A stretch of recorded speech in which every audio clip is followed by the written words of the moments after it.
What did we learn from the defending champions in week one? Mark Rogers TV, the voice of college football, reviewing Clemson's 52-14 rout of Georgia Tech. As expected, the line came in at 37, and the Tigers covered by 1 in the debut of the ACC network at home. So there was a big celebration of a 2018 national championship run, an undefeated season, and a 16th consecutive victory again in the ACC opener. All right, first, a quick note on Georgia Tech. I was a bit surprised, having just watched about 10 or 15 plays in this game because I was at work. So I was not watching football, and then when I came back late night, I did a live stream. I also caught up on some of the other more competitive games on DVR, so I only caught about 15 plays in this game.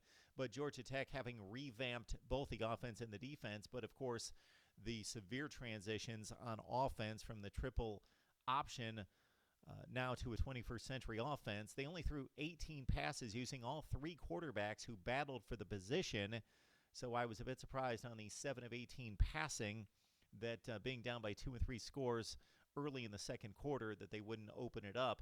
Typically teams try to establish a 50-50 ratio of balance between run and pass until they're down by 3, 4, 5 touchdowns, and then they typically have to throw it about 80+% of the time.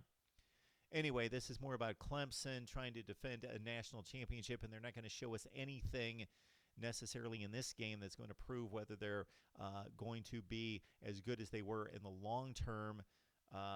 But we can gain maybe some possible feedback from this game, and certainly I want you to chime in, having watched the game as a Clemson fan or just a college football fan, on what you thought of the performance and what it may mean down the road and specifically in 10 days against Texas A&M. All right, Travis Etienne rushed for 205 yards on just 12 carries against a pretty poor defense. I think that's going to prove out over the course of the season. He fumbled early, but came back with a 90-yard touchdown run, which tied for the longest in Clemson history. He puts himself front and center for a possible Heisman Trophy award. And he's coming off a season in which he ran for 1,658 yards, over 8 yards per carry, and 21 touchdowns. But in a sense, that could be dismissed by the tremendous, prolific season of Trevor Lawrence in throwing 30 touchdowns and 4 picks. And with a wide open offense kind of opening up the running lanes for Travis Etienne, there were some considerations placed on the season that he turned in. Not that he's not a tremendous talent, but that obviously the Heisman votes may be split between he and Lawrence, although Trevor Lawrence obviously gets off to a slow start statistically with 2 interceptions, just 168 yards passing. Of course, they didn't need him in this game, but still 13 of 23, so he fired on almost as many passes as he completed. So again, I would love the feedback in regards to how he looked. I saw the interceptions. I saw the perfectly thrown T. Higgins touchdown pass from about 65 yards. The defense replaces 8 starters and, of course, one of the great defensive fronts in the history of college football.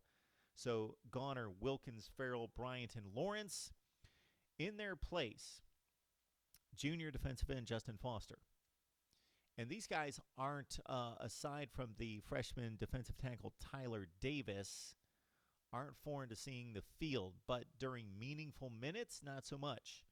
Justin Foster came into the game having racked up 2 sacks and 6 tackles for loss last year. Tackle Niles Pinckney had 23 tackles and 3.5 tackles for loss last year. In 2018, Logan Rudolph had 11 tackles for the redshirt sophomore defensive end in his redshirt freshman season. And again, a true freshman playing in this one, Tyler Davis. Brent Venable said after the game he was pleased with the entire defensive play, the effort, the tackling, and also that they were generally in position, which is difficult sometimes for a defense when they're playing together for the first time as a unit on the field in live action. The defense gave up 3.5 yards per carry, did give up a 39-yard run and a 14-yard run when it didn't necessarily matter. Georgia Tech's leading rusher, Jordan Mason, did hit them up for 5.5 yards per carry. The defense racked up 3 sacks, 8 tackles for loss, 13 first downs given up. That's a pretty low total. And only allowed the Georgia Tech offense to convert 5 times in 18 third and fourth down situations. Denzel Johnson hit a pick, as did Tanner Muse at the safety position. Clemson fans would love to know what you have to say about the defensive effort. Lawrence's off night, Travis Etienne playing himself into the Heisman Trophy race, with Texas A&M coming up after an off week at Clemson against the Tigers. Of course, we know that one went down to the wire at Kyle Field last year, 28-26, with Clemson prevailing.